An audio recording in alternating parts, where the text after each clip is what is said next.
La rapidité est un mot assez significatif pour représenter le football moderne. Les records de vitesse sont impressionnants de par les nouvelles méthodes d'entraînement, mais aussi avec l'arrivée d'une nouvelle demande de la part du haut niveau. Aujourd'hui, dans cette vidéo, je souhaiterais aller à contre-courant et m'adresser aux joueurs qui sont de la moyenne à très lents en termes de vitesse. Je vais vous donner plusieurs filons afin que vous puissiez gratter votre place, car ayant connu le haut niveau, je sais à quel point c'est compliqué pour les joueurs lents. Déjà, pour qu'on ait tous la même vision de ce qu'est un joueur lent, il est important de se baser sur les tests de vitesse sur 10, 20, 30 et 40 mètres. Comme cadeau, je te mets ici les temps de vitesse qui sont des moyennes hautes afin que tu puisses te comparer. Et en deuxième cadeau, je te mets ici gratuitement la Bible du footballeur à ta disposition qui regroupe des chapitres sur la préparation mentale, la préparation physique, la nutrition du footballeur, l'hygiène de vie du footballeur, et le lien est disponible en description. Donc il est vraiment important que tu regardes ces chiffres afin de te comparer, car par rapport à Busquets, Gérard Piqué est un joueur rapide, mais par rapport à Mbappé, il est beaucoup plus lent. Maintenant que tout est clair, passons au premier point. Mais oui, c'est clair.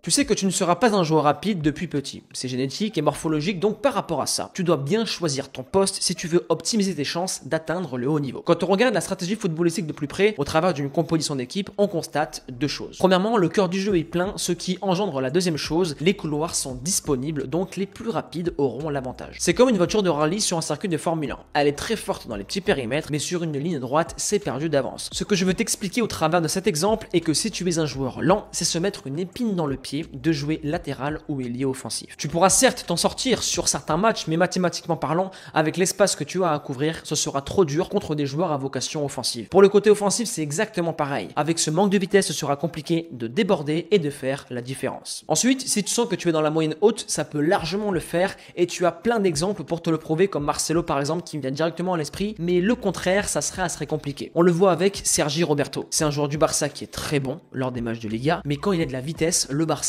est en danger défensivement. Et Christophe Jallet, c'était exactement la même chose au PSG. Dès qu'il y avait un joueur rapide, le PSG était en danger. C'est pour ça qu'un joueur lent doit se baser sur la droite transversale qui traverse un terrain de football, qui va du gardien à l'attaquant, en passant par les défenseurs centraux, le 6, le 8 et le 10. Pour te montrer une stat qui le prouve, voici le tableau regroupant les vitesses max des joueurs professionnels par poste. C'est une moyenne faite sur toutes les équipes de Ligue 1 en 2018, et on peut constater que les latéraux et ailiers offensifs dominent les vitesses max, contrairement au milieu central et aux défenseurs centraux. Tout ce que je viens de te dire, c'est du bon sens stratégique, mais il est important de le rappeler au travers de nombreuses statistiques. Trop de joueurs lents travaillent beaucoup en salle et sur terrain pour essayer de devenir des joueurs rapides. Alors dans un sens, c'est ce qu'il faut faire pour optimiser son potentiel, mais le vrai travail à faire pour un joueur qui est lent est de sélectionner son point fort, le bosser, et ce sera grâce à lui que le haut niveau sera atteint. Quand on sélectionne les joueurs lents qui ont réussi, ils ont tous leurs spécificités. Giroud avec son jeu en pivot, Busquets avec sa vision du jeu, Juninho avec son jeu de passe et ses coups francs, Piqué avec son jeu de tête et ses relances, Hummels pour l'anticipation, et enfin Puyol pour sa grinta et son leadership, sans vouloir seulement le caricaturer de la sorte. Ces joueurs-là ont réussi malgré leur manque de vitesse grâce à la loi de Pareto. Ils se sont focus sur les 20% qui font 80% de leur réussite, et si tu as d'autres joueurs en tête, n'hésite pas à me les mettre en commentaire. Maintenant, si tu es encore dans le flou et que tu ne te connais pas assez, que tu ne connais pas tes points forts, demande à tes coachs ou experts dans le domaine afin que tu sois le mieux aiguillé possible.